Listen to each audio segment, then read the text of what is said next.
What's up everyone? John Rettinger from Techno Buffalo here. Today Amazon took the wraps off a ton of new Kindles highlighted by their sizzling Kindle Fire. It is an Android powered touchscreen tablet and these puns just write themselves. Is it going to set the world on fire? Is it going to light up the tablet market? It just keeps going and going, but I'm going to spare you my awful jokes, at least for right now. So let's go ahead and recap what Amazon announced.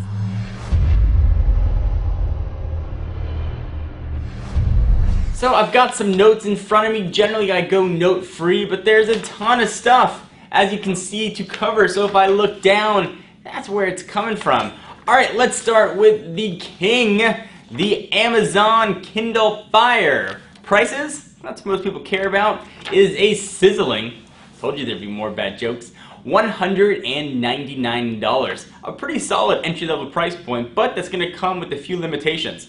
So it is a 7-inch colored screen with a resolution of 1024 by 600. It is IPS and is covered in Gorilla Glass with 169 ppi. So you should get a pretty nice screen. The Gorilla Glass is really nice for traveling, or the 7-inch tablet, even if you want to cram it in your pocket. If you got giant sized pockets, you're not going to have to worry about scratching it. One of the downsides of it is it doesn't have any cameras on it, and also not going to have a microphone. But at $199, do you really care? You know, the first iPad launched without cameras.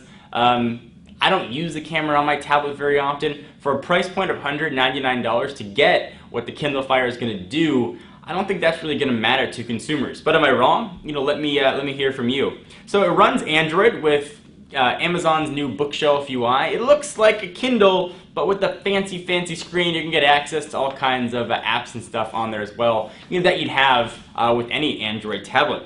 It's running a dual-core TI OMAP P4 processor, so it's going to have plenty of power to do your bidding, and hopefully it's going to have good battery life. Kindles have always had ridiculously strong battery life. Here's hoping the Kindle Fire is going to have the same. 8 gigabytes of storage, which should hold plenty of your books, magazines, maybe not so many videos though. You're going to have free cloud storage on Amazon Cloud, so hopefully that 8 gigabytes will help out. However, it's only going to be Wi-Fi, so that's kind of tough. No 3G option is going to be there, but again, for the price point, you know, do you really care, or would you even use 3G? So from a dimension, 7.5 inches by 4.7 inches by 0.45 inches. So pretty nice and thin, not overly heavy either. Pre-orders are going to start today, and it ships on November 15th. So we still have a while to wait before your Fire comes to your door. But you can pre-order this guy today. It uses Amazon's Silk web browser, all the stuff you'd expect from a modern web browser built on Android. Multi-touchy goodness on there as well. WhisperSync includes videos and TV. So WhisperSync, what that is, essentially it syncs up all of your Kindle content. So if you're reading, let's say, a book on your Android phone, it'll sync up with your Kindle. If you're reading it on the Android app for the PC, or reading it on your iPad or iPhone, whatever you might be using the Kindle app on, it syncs it all up. And that's going to be true now with the video content. You're going to get 1 free month of Amazon Prime, so that's kind of cool. Buy all of your Amazon stuff for the year during that 1 month. It's free 2-day shipping, which is kind of awesome. Access to Android App Store, but not Google's Android Market, which is kind of interesting actually. So Android has multiple app stores. Amazon has their own on there. They've got a ton of decent applications in there. They've exclusively launched some of the, I think the Angry Birds Rio launched on there. They don't have the full content though, and the full breadth of content that Google's Android Market does. But one of the nice things about Android is that with a simple link, you can download almost all the apps that are in Android Market without having to go to Android Market. So you can totally circumvent, at least in theory, circumvent this restriction. But is that going to matter to you? So Kindle Fire, what do you think? You excited, not excited? I think it's going to probably set the entire tablet world ablaze, for lack of a better pun. Amazon's got the infrastructure. Amazon's got the ecosystem. So they're trying to beat Apple by kind of being Apple. They're now totally vertically integrated, just like Apple. They control the tablet, they'll control the ecosystem, and they'll control the content. Totally straight down. So it's probably going to make for a really nice competitor. If you liked the iPad because of the iTunes sync and the content on iTunes, but you didn't want to be stuck with Apple, this is going to be a great choice for you. Or even if you don't have an allegiance either side and you want something smaller, it's going to make for presumably a pretty great e-reader, be able to view your video content, be able to get some of the great Amazon stuff on there. The Fire is going to be a pretty solid choice at a really nice price point.